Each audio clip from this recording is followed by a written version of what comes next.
união no seu lar já te cobra este exercício da fraternidade. E a fraternidade vem junto com a compreensão. Porque muitas vezes a gente acha que ser fraterno é doar, é o material, é o outro, lá fora, na rua, no trabalho. Mas dentro da casa, que é o nosso exercício diário da fraternidade na compreensão do outro, de entender os limites que cada um tem e cobrar não mais do que aquilo que ele possa dar, esse começa o nosso primeiro aprendizado da fraternidade. Quando trabalhamos numa casa, quando estamos em grupos, principalmente, que não haja olhares de crítica, numa cobrança porque aquele fez mais, aquele fez menos. Não, eu sempre falo, cada um dá aquilo que pode, aquilo que tem dentro de si. Porque, às vezes, o que é para mim pouco, para aquele é muito. O exercício que eu hoje faço é diferente do que o irmão faz. Então, o que a gente tem que sempre ter, junto com a fraternidade, é o olhar da compreensão. E ser fraterno é tão simples. Eu acho que é uma coisa que fica assim no dia a dia. Sem perceber, você pode ser fraterno. Seja num ônibus, seja num mercado, seja num colégio, aqui mesmo. Podemos exercitar a fraternidade, até quando estamos olhando um noticiário ruim na televisão. Que quantas vezes a gente não olha uma tragédia, e aí olha aquele irmão que entrou num caminho errado, e passamos a mentalizar coisas ruins, a desejar até que ele seja, que aconteça isso, que aconteça aquilo, mas paramos para pensar que espírito foi aquele que veio com uma missão aqui, que sucumbiu, e que não houve amor, que não houve a compreensão, e aí não houve a fraternidade, e nós estamos ali também julgando, não sendo fraternos. Então, assim, eu penso hoje que nós temos diariamente esse teste, essa prova de colocarmos o exercício da fraternidade em tudo, no amanhecer, abrir os olhos e compreender o que está no nosso ambiente do lar e espalhar essa compreensão ao cada lugar que nós passarmos durante o dia, durante o nosso convívio, durante a nossa semana, aqui na nossa casa. Então, o ser fraternal, para mim, é isso. É ter um olhar de mais amor àquele que está ao nosso lado. E sempre nos colocarmos no lugar dele, não julgar. Por isso que aqui o final da nossa mensagem diz, é simples ser fraterno, é só amar o irmão como queremos ser amados. Uma boa noite para todos, uma ótima palestra. Obrigada, Rosana. Então, renovamos os nossos votos de boas-vindas a todos vocês, levando também aos nossos amigos que nos acompanham pela internet, que todos vocês possam aproveitar bem a noite, essas vibrações de carinho, né, que todos nós recebemos aqui, principalmente do plano espiritual. Eu gostaria de lembrar do carinho que nós precisamos ter nesses momentos para evitar o ir e vir, para lá e para cá, que tira a concentração do nosso palestrante. Lembrar também dos celulares, deixar ele no modo avião ou silencioso, né, para que a gente consiga prestar bastante atenção no estudo da noite de hoje. Então, dando continuidade ao preparo, nós vamos ler uma pergunta do Livro dos Espíritos. 136. A alma é independente do princípio vital? Resposta dos Espíritos. O corpo é apenas o envoltório, repetimos-lo sem cessar. E agora, uma frase do nosso querido Chico. Profilaxia contra obsessões. Quem quiser estudar, orar, cumprir com os próprios deveres e trabalhar em auxílio dos outros, alcança libertação e tranquilidade, porque os nossos adversários desencarnados são sensíveis às nossas palavras e ações. Está no livro No Mundo Maior, no Mundo, de Chico Xavier. Então, é praticamente um conselho para a gente, né? Orar, estudar, cumprir com os deveres, trabalhar em auxílio ao próximo, alcançamos libertação e tranquilidade. Bom, então agora já mais harmonizados e equilibrados, nós vamos fazer uma prece, tá? Pedindo, rogando a Deus, nosso Pai, a Jesus, nosso Mestre, o amparo necessário a todos nós que aqui estamos.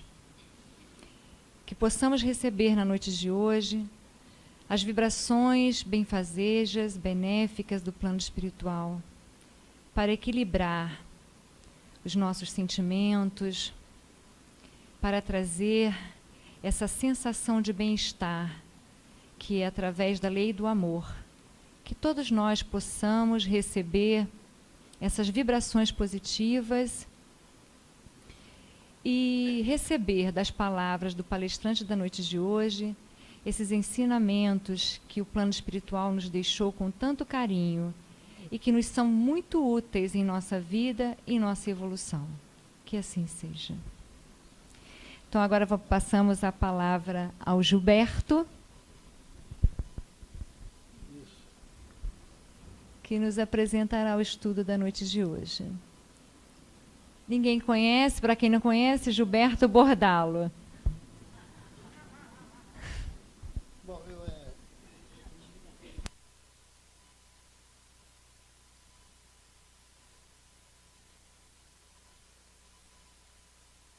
Boa noite, eu estou aqui porque o Luiz Carlos Pereira, que seria o orador, engraçado que da última vez ele comentou o problema do câncer, que ele já sofreu, né, e voltou.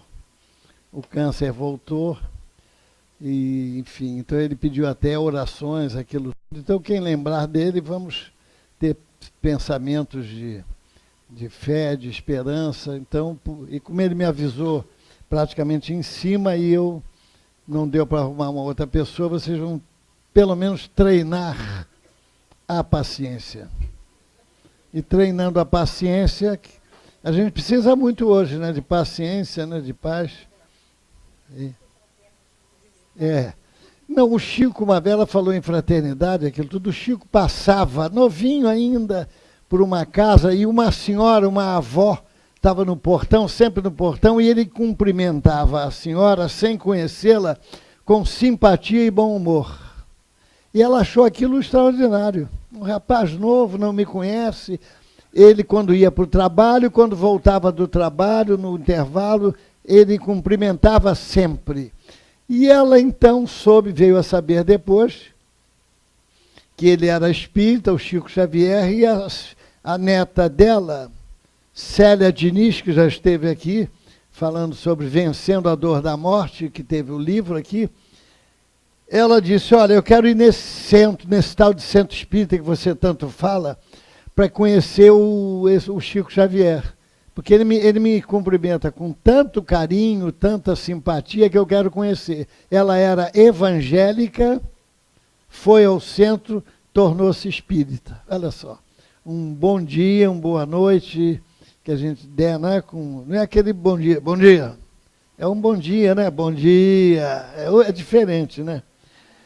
Mas então a moça entrou na livraria e disse para o gerente, eu quero 2.000 cruzeiros de livros espíritas.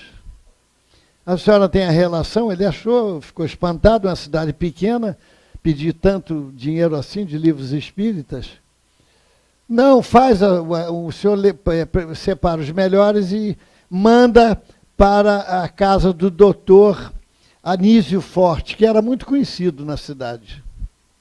O gerente coçou a cabeça e disse, olha, pensou, aquela moça sorridente, sozinha, indicando um médico famoso, ele era corretíssimo conhecido, mas era conhecido também como materialista.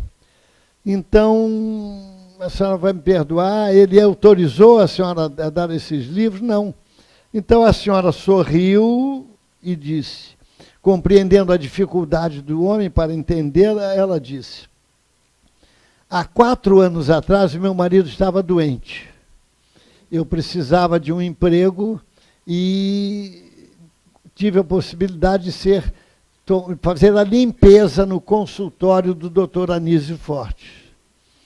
Mas o salário era pequeno, as dívidas foram aumentando, meu marido doente, e surgiu, uma amiga me indicou, olha, vai ter um concurso aqui na prefeitura para assistente social, quem sabe se você faz o concurso e passa. Mas para a inscrição era uma papelada, e ela não tinha dinheiro para a inscrição. Então aquilo ficou na cabeça dela, até que um dia veio um pensamento estranho. Ela passou por uma janela de uma casa de luxo, aquilo tudo, e uma elegante janela, e ela viu uma fina porcelana estilhaçada no chão. E aí veio um pensamento estranho na cabeça dela. Ela pegou com muito cuidado, colou todos os cacos da porcelana, e para a sorte dela, nenhum se perdeu. Ela colou por dentro, ficando praticamente toda a porcelana como se fosse nova, aquilo tudo. Comprou um fino papel de presente, embrulhou e levou. Apressou o passo, porque ela queria chegar primeiro do que o doutor Anísio Fortes no consultório. E ele entrava rápido, ele vinha atrasado, ele pegava a porta de vai e vem e entrava que nem um vento forte. E ela ficou atrás da porta, de propósito, e quando ele entrou, batata, o presente caiu da mão dela, no chão se espatifou, e ele, poxa vida, que problema que eu arrumei para você, hein? E ele era um homem experimentado, um homem da sociedade, ele viu que era uma porcelana fina, cara. E ela contou, isso é um presente que eu comprei, aliás, com sacrifício, ela deu ênfase a essa frase, né? Para minha cunhada que vai casar. Aí um parênteses, né? Porque ninguém é perfeito, né? Acaba casando, né? Então, para a minha cunhada, eu comprei até prestações com sacrifício. Aí ele olhou, pegou 2.000 cruzeiros, tirou e disse, não quero o seu prejuízo. E deu o dinheiro para ela. Ela foi, preparou a papelada toda, passou, esqueceu o consultório, aquilo tudo. Passou mais um tempinho, uma nova fase para ela, né? O marido foi adoecendo, piorando, ela se tornou espírita, foi um centro espírita. E aí, quando ela se torna espírita, o que acontece com a nossa consciência? A consciência começa a afinar. E ela começou aquele sinal amarelo, a ação dela no consultório do Dr. Fortes, da porcelana, não saía da cabeça dela. E foi alimentando o que não é bom, porque o arrependimento é bom, é saudável, para a gente desejar reparar o erro que a gente tenha feito, mas o complexo de culpa não é bom, porque nós ficamos estáticos, alimentando um complexo de culpa que não vai levar a nada. O Chico Xavier dizia que a grande prova da justiça divina, da existência da justiça divina, é o complexo de culpa. Então, aquele complexo se aprofundava na cabeça dela, é como diz a filosofia, né? A consciência permite o pecado, mas não permite que a criatura desfrute o pecado em paz. Aí ela então resolveu voltar ao Dr. Fortes e contou a sua ideia. Confessou a ele, e ele ouviu com simpatia e respeito, era um homem corretíssimo, mas não concordou com a devolução do dinheiro. Abraçou-me benevolente, diz ela, e apenas pediu que eu desse um livro do nosso movimento, desejando conhecer os princípios que me revolviam assim o fundo da consciência. É o que acontece. O gerente da livraria coçou a cabeça, estendeu a mão, cumprimentou-a e falou comovido, minha irmã, seu exemplo me obriga a pensar. 3 dias depois, quando ela voltou à livraria, para saber se os livros tinham sido entregues, pegar o recibo da entrega, ele viu o gerente na escada preparando, descendo com alguns livros. Aí o que houve? Está vendo, disse ele, eu também estou fazendo o meu pacote de 1.200 cruzeiros. Eu também tenho um problema a resolver. Também tenho um caso, disse ele. Então, é isso que acontece. Quer dizer, essa página você vai encontrar no livro A Vida Escreve, de Hilário Silva, psicografia do nosso Chico Xavier. Então vejam como é que a consciência dela foi afinando, crescendo, e realmente o espírita tem essa dificuldade, esse problema na vida. Porque qualquer erro, não que a gente queira virar santos ou ser hipócrita, mas qualquer erro que a gente faz, aquilo fica, aquela lanterna amarela, aquele sinal amarelo na nossa cabeça, não é?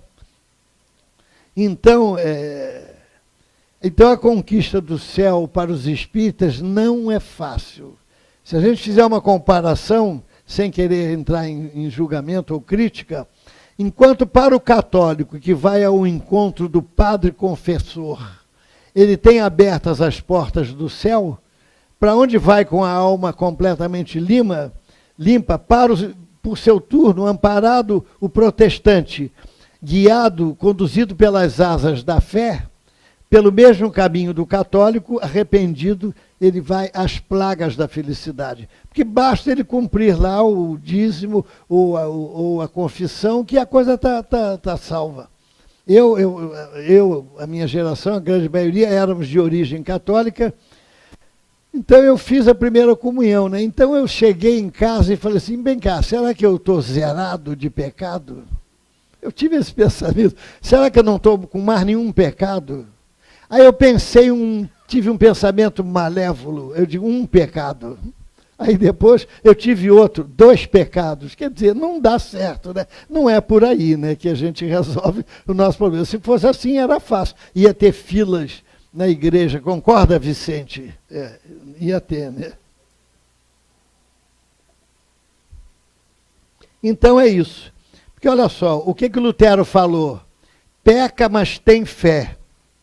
A fé, como a confissão, redime as faltas, absolve o pecado, introduz no céu o faltoso. O Espiritismo não, ele oferece ao delinquente uma remissão de dívidas, um pagamento de faltas que não seja o sofrimento de inteiro acordo com o dolo, com o delito cometido.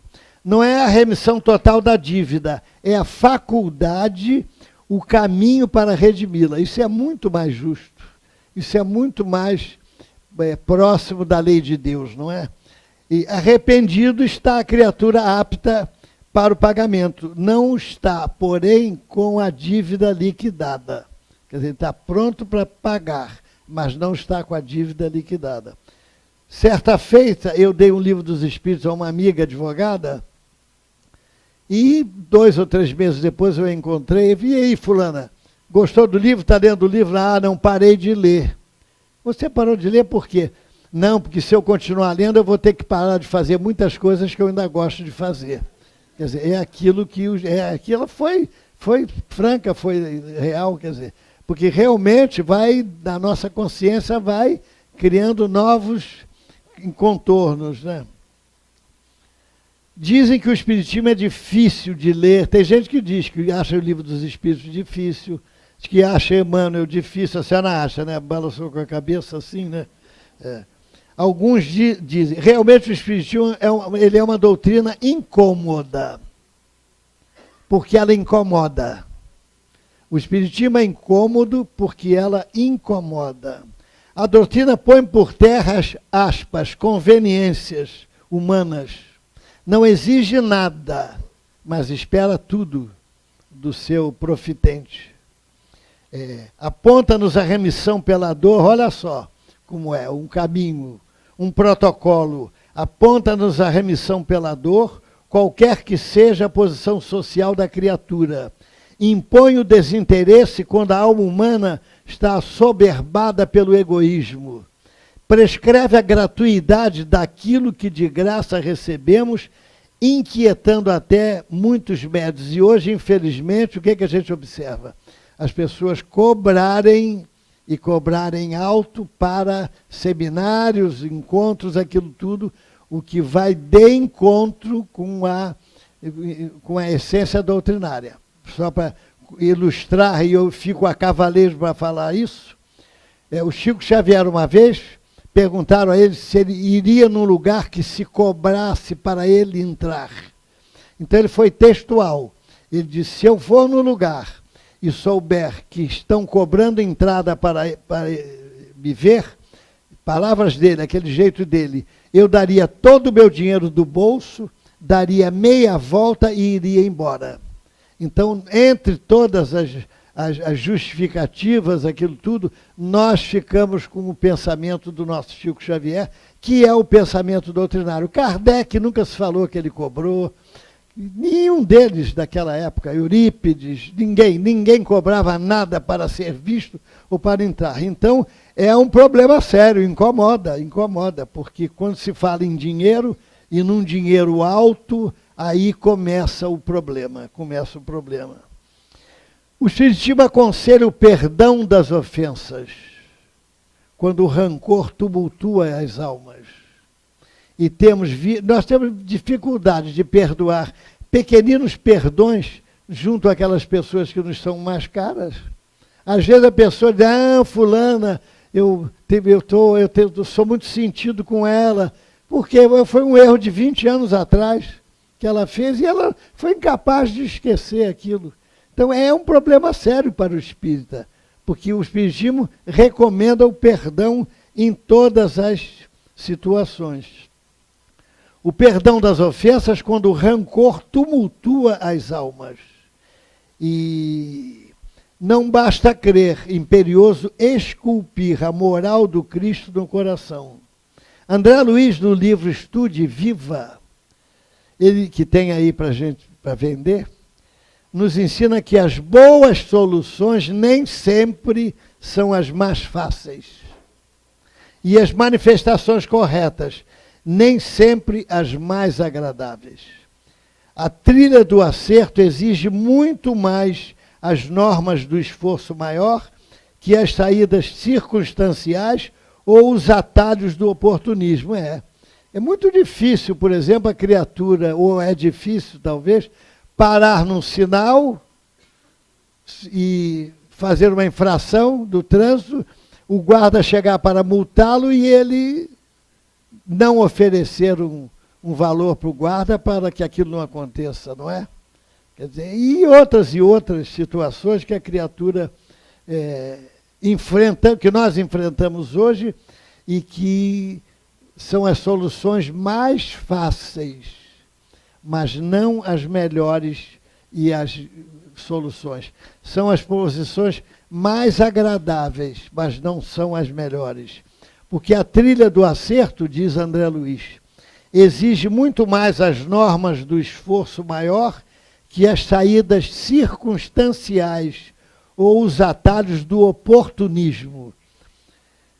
O magno desafio é, nos mínimos atos, negócios, resoluções ou empreendimentos que se faça, buscar primeiro a substância post-mortem. André Luiz é que fala isso, de que se reveste. Então ele fala que quando nós pautarmos todos os nossos atos, as nossas ações, por pequenas que sejam, visando a imortalidade, aí nós já estaremos vivendo, a partir de agora, embora no corpo, a imortalidade.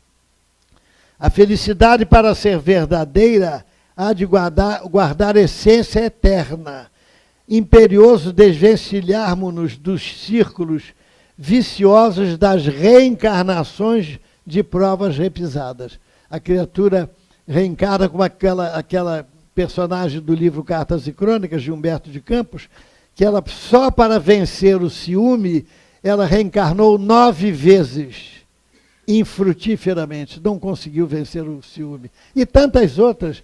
O progresso é muito pouco, as pessoas reencarnam, muitas vezes, para vencermos a avareza, para vencermos o egoísmo. E várias encarnações são precisas para que ela vença. E Kardec pergunta, o que adianta, por isso que o espiritismo é incômodo, o que adianta ao avarento se tornar espírita se ele continuar avarento? O que adianta ao orgulhoso ser espírita se ele não fizer nenhuma força e continuar orgulhoso? Por isso é que a religião, dizem os benfeitores, a religião espírita não sonha, raciocina. E 2 laços são necessários para que a criatura se integre realmente no espiritismo. Olha só, gente, não tem outro lado, viu? O engrandecimento do coração e o serviço do cérebro. Quer dizer, é a prática da caridade para que ele cresça em afetividade e a leitura para que ele aumente o seu conhecimento, conheça verdadeiramente a doutrina espírita. Então, o engrandecimento do cérebro, do coração e o serviço do cérebro. Emoções e pensamentos precisam crescer. Quer dizer, nós precisamos buscar novos interesses. No livro Sol nas Almas, de André Luiz, que também nós temos aí, olha o que André Luiz colocou para nós, viu? Para os espíritas, confirmando que não é muito fácil ser espírita. Eu já estou falando de espírita de frente, né? Espírita simpatizante ou da retaguarda, não estou falando com esse. Ninguém evolui num dia ou num dia apenas, diz André Luiz. Um só pensamento bom, um só ato digno, uma só lição assimilada, não nos bastam à melhoria. Necessário repetir testemunhos de aprendizado e renovação. Olha só, agora vem a pauta que nos interessa muito. A fraternidade há de avivar-nos o raciocínio, vincular-nos à ideia, vincar-nos a memória, melhor dizendo, calejar-nos as mãos, modelar-nos a vida. Eis porque o espírita da experiência terrestre precisa repisar atitudes, transpirar no dever e persistir no ponto individual de trabalho ano após ano. Só então se sentir realmente sintonizado com os bons espíritos e com os desígnios do alto, mantidos a seu respeito. Quer dizer, não tem jeito. Chico Xavier, certa feita, estava sentado na calçada e Emmanuel falou, Chico, você está pensando em quê? Ah, não estou pensando em nada. Então vamos trabalhar, porque pensar em nada é tudo que os obsessores querem. E chamou o Chico para psicografar. Olha, gente, quem estiver sentindo um pouco já de assédio espiritual, uma coisa dessa, olha, tem 3 coisas que o obsessor detesta. Música clássica, banho frio e trabalho no bem. Banho frio, quando vocês sentirem, aproveita essa época que é boa, toma um banho frio uns 5 a 10 minutos. Não há obsessor que fique, ele não aguenta, ele vai embora. É verdade. Não, ele não aguenta, porque ele está ali colado, ele sente frio também, que ele está todo perto da matéria. Ó, uma vez um rapaz, amigo do Chico, quando o Chico era novinho, lá em Pedro Leopoldo, o Chico, coitadinho, ele chegou lá a primeira vez e perguntou, onde é que mora o Chico Xavier? Ele falou, você vai ali, ó, na rua, porque Pedro Leopoldo é uma cidade pequenininha, você vai na rua mais feia, a casa mais feia, e a pessoa mais feia que aparecer na porta é o Chico Xavier. Coitado do Chico Xavier. De tamanco que ele ia, de camiseta, novinho ainda, na rua mais feia, na casa mais feia. Então é isso. Então, quando a gente não estiver pensando em nada, vamos trabalhar, viu, gente? Ah, olha só. Quando nós íamos a Uberaba, porque essa do vai e vem, bater uma no cravo e outra na ferradura, não é para o espírita. O espírita tem que se mostrar de frente. Olha, eu juro pela felicidade do Leonardo, como isso que eu vou contar é verdade. A gente perguntava, Chico, porque tem aqueles, né, aqueles trabalhadores que a gente ia lá, sempre encontrava. De repente sumia o trabalhador. Chico, e o fulano? As trevas levaram. Palavras do Chico Xavier. Aí, e a fulana? As sombras levaram. O lugar do espírita é trabalhando, gente, arregaçando a camisa no centro espírita. Ele falava várias vezes. Então, olha o que o espírita deve fazer, um conselho dado por André Luiz, que eu passo para todos vocês. Um conselho dado por André Luiz. O espiritismo, para que não fique nenhuma dúvida, no estudo, há de desarticular tantas mesas, consumir tantas cadeiras e deformar tantos livros e material correspondente, sem perceber que duvidará de semelhantes desgastes. Os livros do Gilson, como é que estavam no final? Tudo me torto, faltando páginas, aquilo tudo. Os meus também. Eu tenho um livro que tem 60 anos, gente. Eu não devia ter falado essa idade, não. Mas já falei. Se eu pegar a página de mau jeito, ela fragmenta igual a pó. Mas está lá. Eu mandava encadernar. Emmanuel de um jeito, André Luiz dos outros. E tenho esse guardo com a maior... são pérolas do meu coração. Compro agora os novos, porque tem uns que se pegar desmancha. Então é isso. Há de desarticular tantas mesas, consumir tantas cadeiras. Gente, as nossas cadeiras aqui não eram cadeiras, eram bancos, quando nós começamos. Não tinha encosto.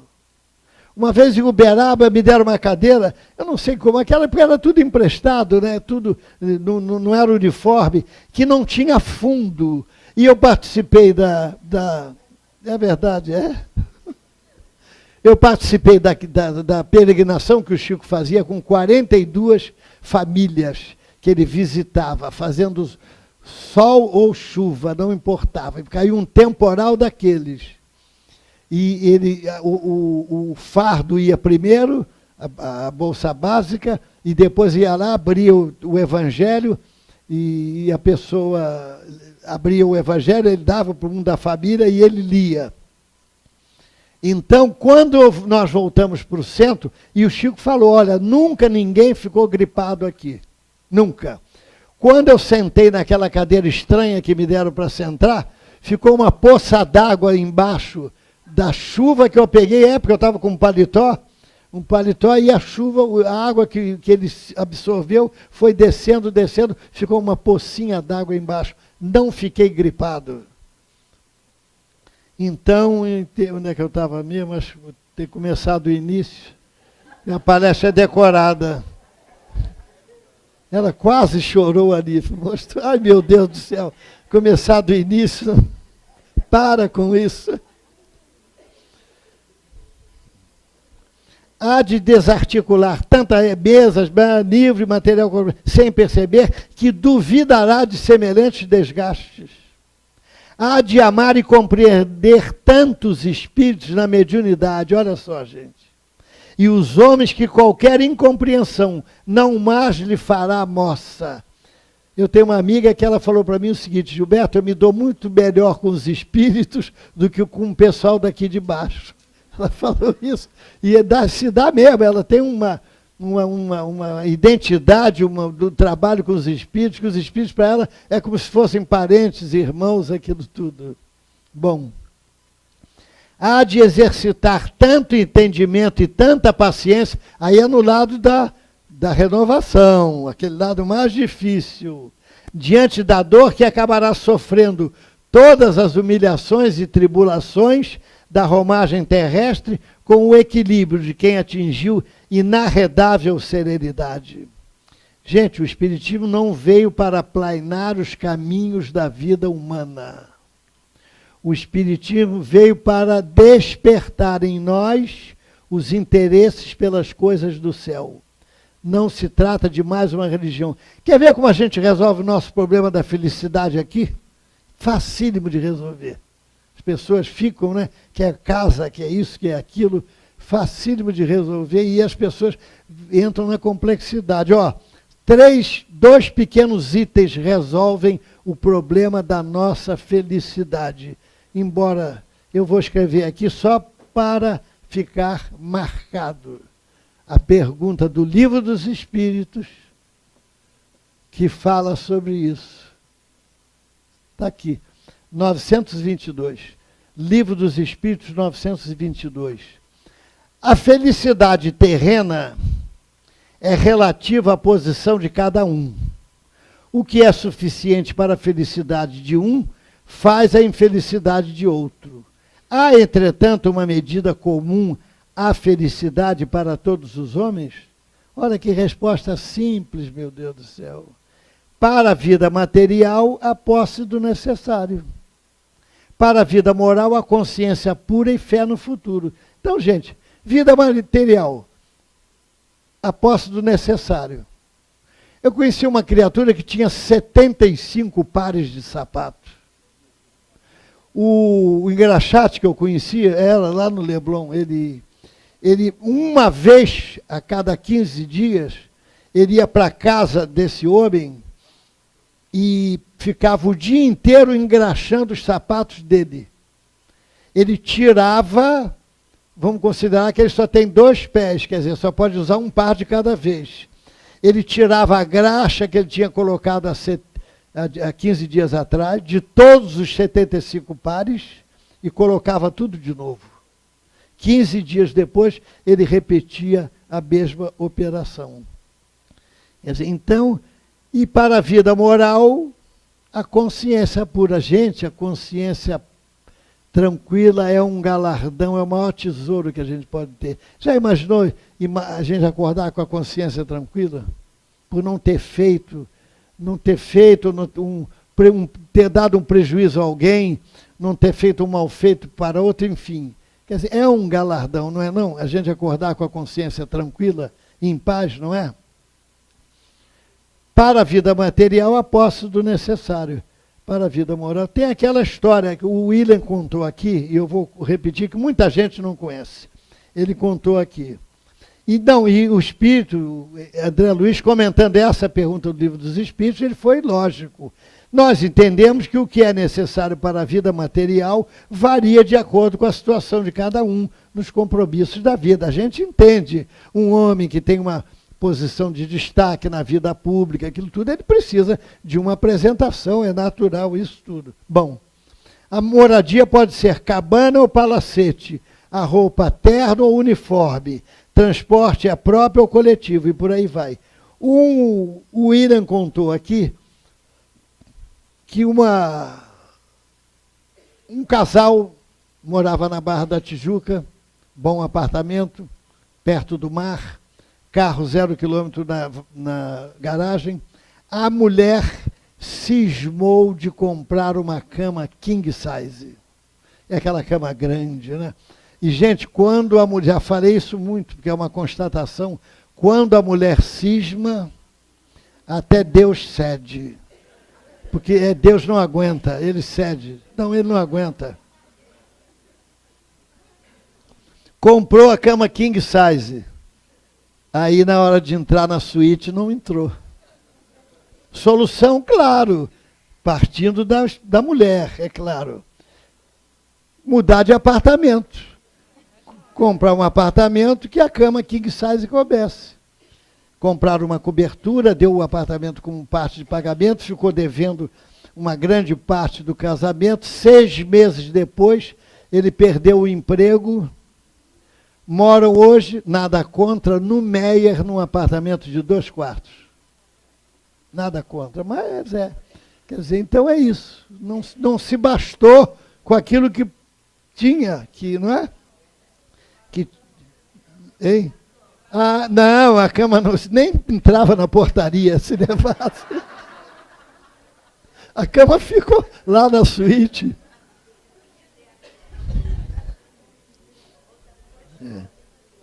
Olha, a avó de um amigo meu, um dia chegou, ele estava transtornado. Como desfazer o problema? Ela comprou um baú desse pequenininho, fechado de guarda-chuva.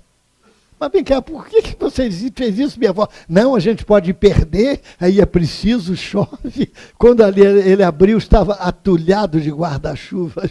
E para dizer para a empresa, para devolver, que ela tinha comprado, e não era isso. É isso, é aquele atavismo de comprar, de fazer compra, de guardar. Tem pessoas que são acumuladoras. O bom é aquilo, como falou, não me lembro qual foi o orador que falou. Você tem 6 camisas, uma ficou velha, dá para o bazar do Eurípides, ele agradece, e comprou uma nova, dá a mais antiga para o bazar do Eurípides, que ele agradece, e bota a nova ali. Simples assim, simples, não é? Para que 75 pares de sapato? A pessoa fica presa àquilo, aquele envolvimento, aquilo tudo. Eu conversei uma vez com um empresário, que ele me confessou, não, eu tenho que ter 3 carros, um para mim, um para minha mulher e um de reserva. Vai que o carro que eu tenho enguice e eu não posso ir para o trabalho. Mas ele falou aquilo como se fosse um problema seríssimo, um desespero, ele não ter um carro para ir para o trabalho. Então é isso, a cama king size mudou o apartamento das pessoas. Emmanuel que fala agora, viu? Por toda parte na Terra, vemos o fantasma do supérfluo, enterrando a alma do homem no sepulcro da provação. Emmanuel. Supérfluo de posses, estendendo a ambição, supérfluo de dinheiro, gerando intranquilidade, supérfluo de preocupações imaginárias, abafando a harmonia, supérfluo de convenções, expulsando a caridade, supérfluo de reclamações, arrasando o trabalho. A grande questão com relação às posses materiais está em possuir e não sermos possuídos por ela, diz Emmanuel. Se o homem vivesse sem exigir o que ainda não merece, sem esperar o que não lhe cabe, de certo a existência na terra estaria exonerada da grande maioria dos tributos que aí se chegam quase sempre diariamente à perturbação. Olha, o Simonetti, Richard Simonetti, que está doente lá em Bauru, autor de muitos e muitos livros, esteve aqui várias vezes. Então, uma vez ele recebeu um senhor no atendimento fraterno, um comerciante da cidade de Bauru, que estava completamente transtornado com uma ideia fixa. Ele, quando ia sair 5 horas para casa, ele fechava janelas, trancas, cadeados, nos cofres, aquilo tudo, ele revisava tudo, ele mesmo é que fechava. Aí, quando ele chegava em casa, que ele tomava banho, ele, eu acho que eu deixei o cofre, não fechei o cofre. Aí ele voltava, dava uma desculpa para a esposa, dava uma desculpa para o vigia, que tinha esquecido um documento qualquer, ia lá, fazia tudo de novo, tranca, janelas, portas, aquilo tudo. E imagina se é hoje no Rio, como é que ia ser. E fechava o cofre de novo, observava, inspecionava. Acabava de jantar, minha filha, eu acho que eu não fechei o cofre. Ele contando para o Simonetti, obsessão, olha só. Voltava a repetir a mesma operação. E, às vezes, de madrugada, ele acordava, se vestia e ia na empresa fazer isso. Ele disse, eu não aguento mais. E aí, naturalmente, foi atendido o Simonetti, um problema fixo dele, uma ideia dele, e, naturalmente, devia ter algum processo já espiritual envolvendo ele, né? É como disse uma vez o poeta, Antonino era dotado por terra, nota e fazenda, mas tinha o crânio apertado qual a cana, tinha o coco apertado qual a cana na moenda.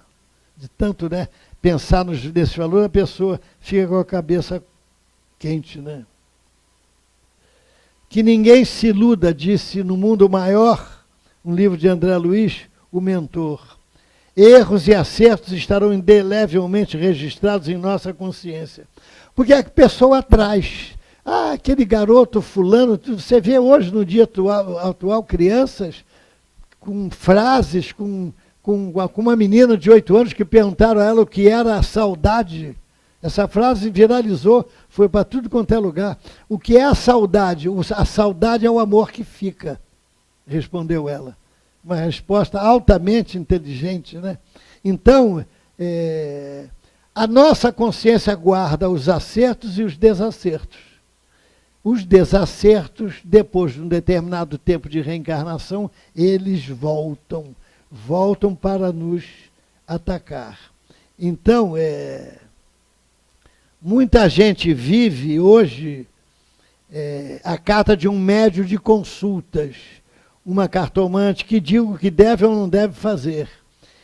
É uma no cravo e outra na ferradura, entendeu? Não sabe quem sabe, né? Se vai dar certo ou não, se é isso ou não.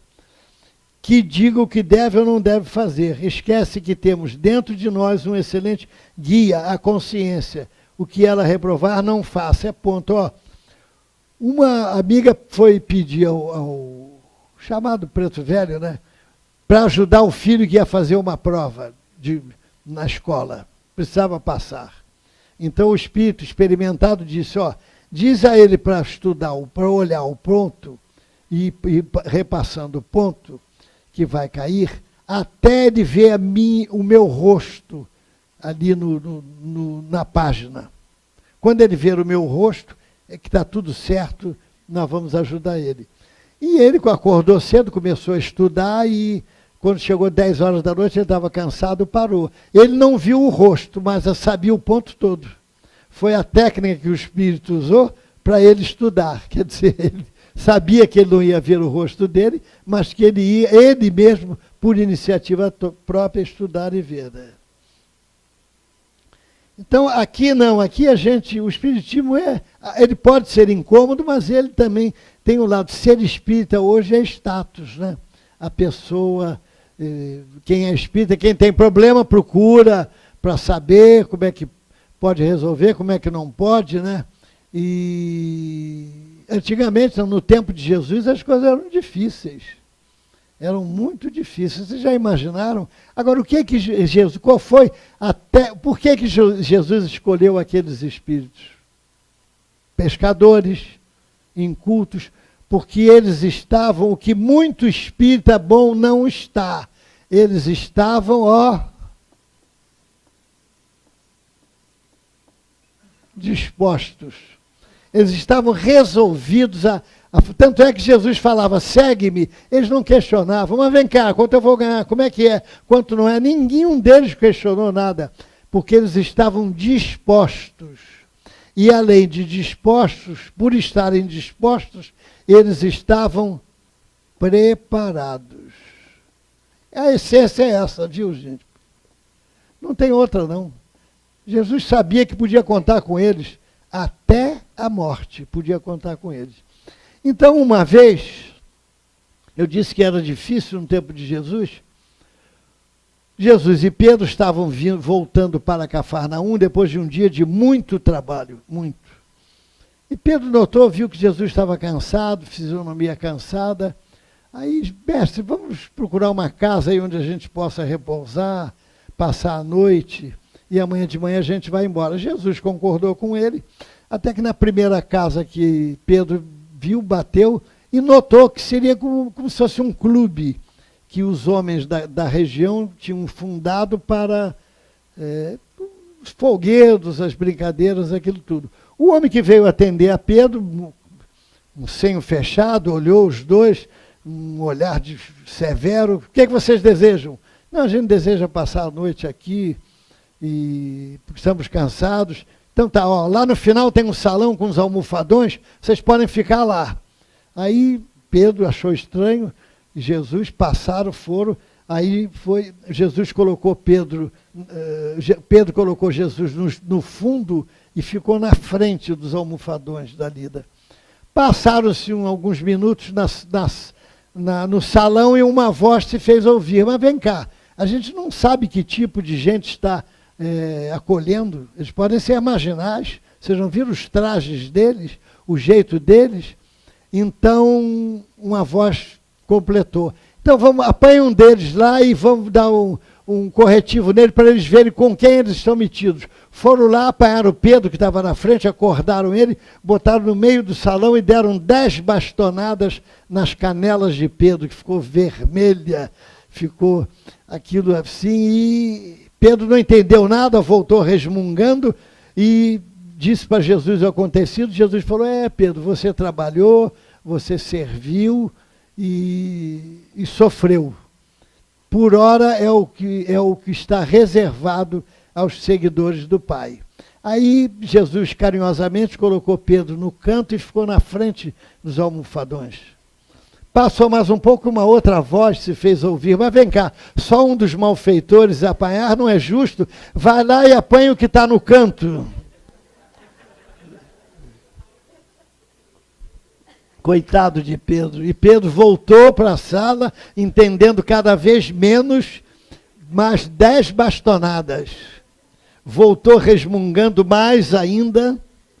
Aí Jesus falou: pois é, Pedro, isso aí é o que está, por enquanto, reservado aos seguidores do Pai. Pedro olhou para Jesus com um olhar estranho e disse: mestre, talvez seja por isso que tendes poucos seguidores. Mas então é isso, gente. Então a consciência é o grande sinal. Não adianta a gente querer acobertar a nossa consciência. Pedro Richard tem uma frase que eu acho excelente, quando ele diz o seguinte, que a desencarnação é o processo que a vida se utiliza para eliminar o que parece e deixar o que é. O que realmente é. Porque o que é que nós vamos encontrar do lado de lá? A nossa consciência.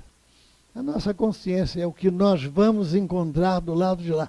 Não há maior humilhação para os espíritos desencarnados ainda perturbados, quando eles chegam à mesa mediúnica, do que encontrar aqueles espíritos que foram seus servidores, que eles eram incapazes de um olhar, de uma palavra amiga, cheios de luz, e com as mãos abertas fraternalmente, muitos daqueles que eles perturbaram, com luz, e eles completamente ofuscados. Então, meus amigos, é isso. Nós precisamos nos colocar dispostos de coração, de mente, de sentimentos para servir. E a gente sabe, tem companheiro aqui, às vezes, que a gente, fulano, tem uma reunião para a gente fazer extra, e ele vem e não quer saber, não diz que não pode, quer dizer, são aqueles que já estão dispostos. E estão dispostos porque se prepararam anteriormente para essa história. Então, não pensem que a gente vai encontrar a família que vai nos apoiar de todo, muitas vezes. Em muitos casos, tem famílias que... tem família que quando ela está na provação, na expiação, a gente sabe. Quando, por exemplo, a mulher vai pegar a louça que foi o jogo de jantar, melhor dizendo, que recebeu de presente no casamento e que ela tira dos guardados para lavar, e se ela deixar cair tudo no chão e quebrar, se começar uma alta discussão entre o marido e ela, dizendo que ela não presta atenção, que ela é isso, que ela é aquilo, são espíritos em provação, em expiação. Agora, se ela tira o material e deixa cair, e o marido, minha filha, não é assim mesmo, acontece, você trabalha muito, aquilo tudo, são espíritos desenvolvendo o amor, mais ainda, não estão nem em prova e expiação. Agora, quando começa a discussão, são espíritos em prova e expiação. Concorda? A senhora concorda, né? Está rindo aí. Então, gente, é isso. É o que a gente podia dizer. Agradeço a paciência de todos nesse contexto e vamos, antes de encerrar, não podia deixar de encerrar, claro, sem falar uma poesia, né? Não podia deixar de falar uma poesia. Então, o grande desafio nosso, minha gente, é a gente sair de nós mesmos, como diz Maria Dolores. Eu vou botar a cola aqui, mas ela está na minha cabeça, viu? Mas, de repente, vai que aí eu uso a cola aqui. Se carregas contigo o tempo atormentado, sob tristeza e desengano, é natural te aflijas, entretanto, não te entregues ao luxo de chorar. Sai de ti mesmo e escuta em derredor aqueles que se vão sem rumo certo, suportando no peito o coração deserto, na penúria que mora entre a noite e o pesar. Não importa o que foste e o que sofreste, nem a dor alheia em mágoas mudas, procurará saber a crença em que te escudas, nem pergunta quem és. Os que seguem no pó do sofrimento, vivendo da coragem semi-morta, rogam-te auxílio à porta, rojando-se-te aos pés. Desce da torre em que te vês somente, escuta-lhes a história dolorida. Esse chora sem lar, outro é quase suicida, cansado de amargura e solidão. Aquele envelheceu sem alguém que o quisesse. Outro é mãe desprezada, anônima e aflita, anônima e sozinha, sombra que foi mulher, que respira e caminha, sabendo agradecer a fortuna de um pão. Sai de ti mesmo e vem. E esquece-te em serviço. É Jesus que te chama ao bem que não se cansa. Acharás ao servir renovada esperança, paz e fé sob a luz de nobres sirineus. E sem horas a dar ao desalento e ao tédio, quando encontres a noite a cada dia, dirás ao céu em preces de alegria, por tudo quanto tenho, agradeço, meu Deus. Muita paz. Muito obrigado. Obrigada, Gilberto. Foi maravilhoso. Precisávamos realmente lembrar que o livro espírita é um dos nossos melhores amigos, companheiros. Aquele que nos traz conhecimento, mas que, sobretudo, nos sinaliza, nos traz advertências, né, salutares para que a gente consiga levar essa vida com mais tranquilidade, com mais paz no coração. Então, continuando ainda a nossa oração, nossa reunião, nós vamos continuar com o trabalho de passes, vamos reduzir as luzes, tá, para favorecer a concentração de todos. Os médios, por favor, podem se localizar para iniciarmos o serviço dos passes.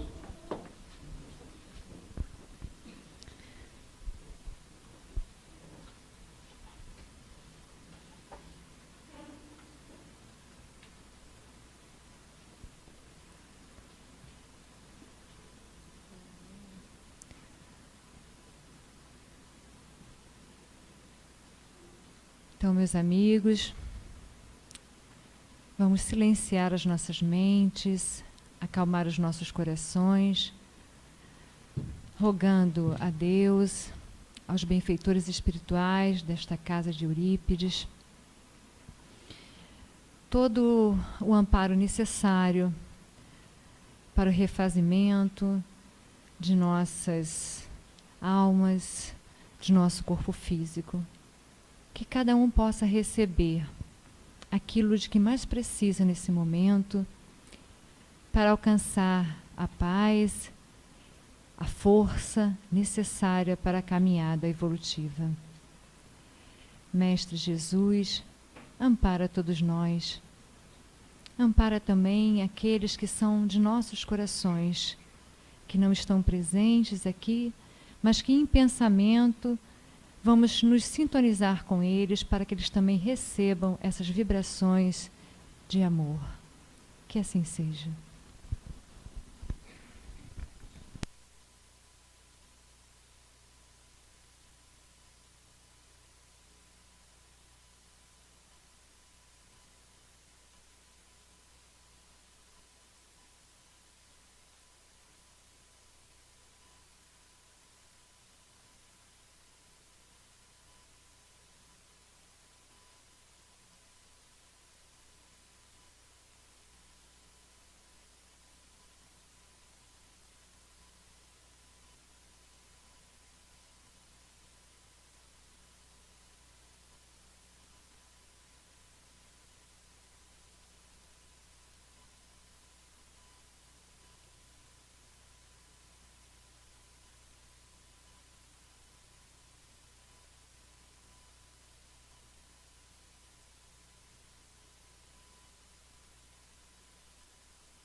Então, meus queridos, estamos nos aproximando do final de nossa reunião.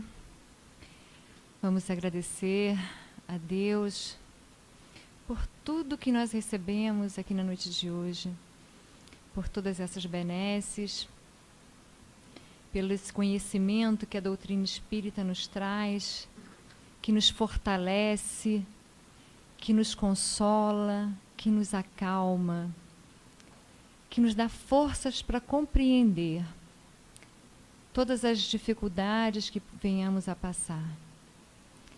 Sendo assim, agradecidos por tudo,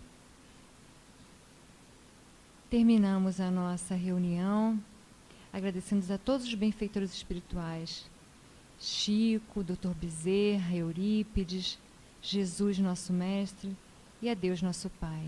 Que assim seja. Meus queridos, um minutinho, por favor, da atenção de vocês. Nós temos um pequeno aviso só. No dia 1º de setembro, nós vamos, das 5 às 22 horas, das 5 às 10 horas, uma noite de caldos, que vai ser na obra social Dona Meca. Né? Vai ter muita diversão, muita alegria, com as atrações especiais, que é Caipirando e Irã Santana. O valor do ingresso individual é R$ 25,00 e dá direito a 4 caldos por pessoa. Quem se interessar, vocês podem procurar a Mary, ela vai estar lá embaixo com os ingressos, né, para a noite de hoje. Tem mais algum aviso? Como nós temos feito uma semana, cada semana um livro em promoção. A dessa semana Ivone Pereira, Entre Cartas e Recordações. É esse livro aqui, abaixo do preço, é R$ 25,00, nós vamos vender por 20. E vão conhecer o espírito de uma extraordinária mulher e médium, que eu conheci. Para você ter uma ideia de como o espírito da dona Ivone, eu estava conversando com ela na casa dela e ela disse que entrou uma criatura perturbada e começou a dizer que estavam ali Emmanuel, estavam ali André Luiz, doutor Bezerra, entre 10h30 da manhã, segunda-feira. Então ela olhou o relógio e falou: escuta, pergunta a eles se eles não têm mais o que fazer a essa hora da manhã, segunda-feira, porque eu tenho. Mas era uma médium extraordinária, seguríssima, de uma densidade doutrinária, vale a pena a gente conhecer a personalidade. O Pedro Camilo, que foi o autor, é um especialista na dona Ivone, um estudioso sobre não só da parte mediúnica, como ela, da personalidade dela, em promoção essa semana. Ivone Pereira, Entre Cartas e Recordações. Bom, agora nós vamos falar da nossa trovinha e tenho uma amiga, minha Xara, a Cristina, um número de 1 a 50. 25. A gente acha aqui. Então, a Cristina escolheu 25, mas, como sempre dizemos, serve para todos nós. Olha que interessante. Estudo. Nada é por acaso, né? Com o nosso estudo da noite de hoje. Concomitante com assistência social, os benfeitores da vida maior nos recomendam estudar atenciosamente e sempre Encontros com Chico Xavier. Não lembro as trovinhas, desculpa, peraí. Tá bom? Valeu, né? Serviu. Peguei, Rosana. 25, só um minutinho, Cris. É isso aí. Abriu não. Bom, vamos lá, refazendo. Um homem que nada faz, embora cheio de planos, é um morto movimentado, ainda que viva 1000 anos. Teles de Meireles, Francisco Cândido Xavier. Vamos repetir. Um homem que nada faz, embora cheios de plano, é um morto movimentado, ainda que viva 1000 anos. Uma boa noite para todos. Muito obrigada, gente.